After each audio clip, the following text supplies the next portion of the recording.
Bajet 2022 menerima pelbagai reaksi bercampur pelbagai pihak khususnya apabila negara kini sedang dalam proses pemulihan ekonomi pasca pandemik COVID-19. Tumpuan utama sudah pasti pengenalan Cukai Makmur dan beberapa perubahan struktur cukai juga sedia ada untuk menggalakkan pemulihan PMKS dan juga syarikat di Malaysia. Bagi mengulas lanjut, kita bersama dengan Ketua Pegawai Eksekutif Kumpulan Berjaya Corp, Berhad Jalil Rashid yang bersedia pada ketika ini. Jalil, thank you so much for joining us at this time. First of all, the government announced the Real Property Gains Tax, or the RPGT, for properties sold from the sixth year onwards will be waived. How will it give positive impact to the industry and the group as well? It's in the right direction given the soft market condition. Over the last 2 years, the property market has been severely affected. But I think the waiver of the RPGT will give opportunities to existing property owners, either individuals or businesses, to be able to realize cash, especially when most businesses are having cash flow issues right now. It also helps stimulate some of the property sector again, which is necessary given that traditionally it's been a huge component of the economy. Beyond that, I think there was also some announcement on the housing guarantee scheme as well.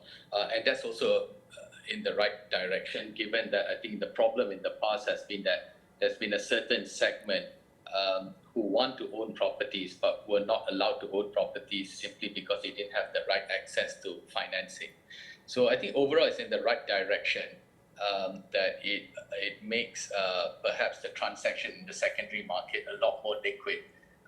Maybe it may be a short-term measure, but it's a necessary measure at this point in time. And also, Jalil, the Ministry of Tourism, Arts and Culture, the MOTAC, has been allocated a total of 1.6 billion ringgit, 60 million ringgit as an incentive fund for promotional activities and domestic tourism incentives as well. Now, how will this boost the industry and further propel recovery for the industry? And how will the group benefit from this? See, the hospitality sector globally has been hit over the last 2 years. And it's not just the smaller players who are affected, it's even the larger players. So we have about 7,000 keys globally, half of which is in Malaysia. So we've got about over 3,000 rooms here in Malaysia. And we've been severely impacted. The revenue has almost zero rise there, and it's been quite challenging for all of us. But I think the key catalyst for the tourism industry is the reopening of borders. Because we have traditionally relied a lot on tourism, and it's been a huge component of the Malaysian GDP as well.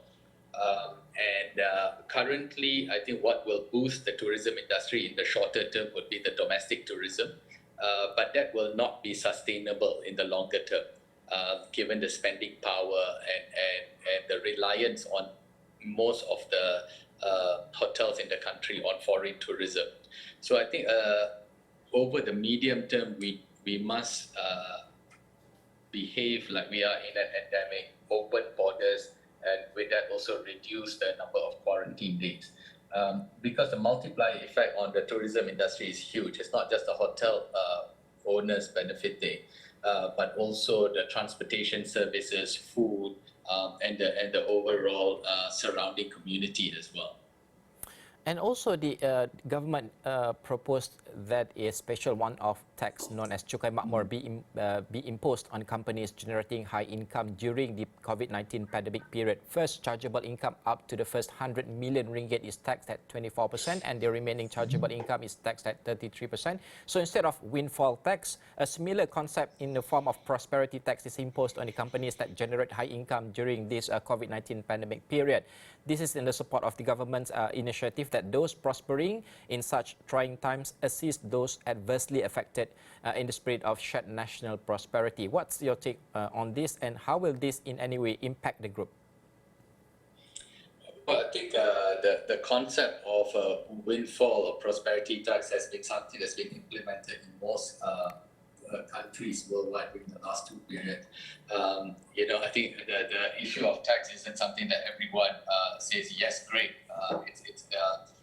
It's something that we will all be very happy about. But I think it's a necessary step that needs to be taken. But I think it's also important to make a differentiation between what are the companies that have had a one-off extraordinary gain during this pandemic versus companies that are recovering from the pandemic and would then hit the 100 million. So I do hope that this is a one-off, but we do need to think from a government revenue perspective, a much more comprehensive and robust tax restructuring in the longer term. Okay, Jalil, thank you so much for spending time with us this morning. Itu tadi Jalil Rashid, iaitu mengulas tentang keadaan bajet 2022 dalam sudut aspek pelancongan dan juga bagaimanakah Cukai Makmur ini memberikan kesan kepada industri secara keseluruhannya. Baik, kita akan berhenti seketika, kita akan kembali selepas ini.